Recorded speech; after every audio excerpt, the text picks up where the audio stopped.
నీవు జలములలోబడి దాటునప్పుడు నేను నీకు తోడేందును. నదులలోబడి వెళ్ళినప్పుడు అవి నీ మీద పొర్లి పారవు. నీవు అగ్ని మధ్యను నడిచినప్పుడు కాలిపోవు, జ్వాలలు నిన్ను కాల్చవు. యెషయా గ్రంథము 43వ అధ్యాయము 2వ వచనం. ఇశ్రాయేలీయులు వాగ్దాన దేశంలోనికి వెళ్ళినప్పుడు ఎర్ర సముద్రము అడ్డు వచ్చినా దేవుడు వారికి తోడుగా ఉండి జలములను వేరు చేసి వారు సముద్రము గుండా ఆరిన నేలను దాడిపోనట్లు చేశారు. ఆమేన్.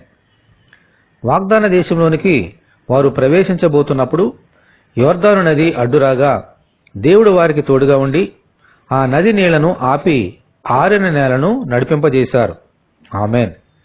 షద్రకు, మేషకు, అబేద్నెగోలు అగ్నిగుణంలో పడవేయబడినప్పుడు మన ప్రభువు వారికి తోడుగా నుండి అగ్ని ఏ హాని చేయకుండా వారిని కాపాడారు.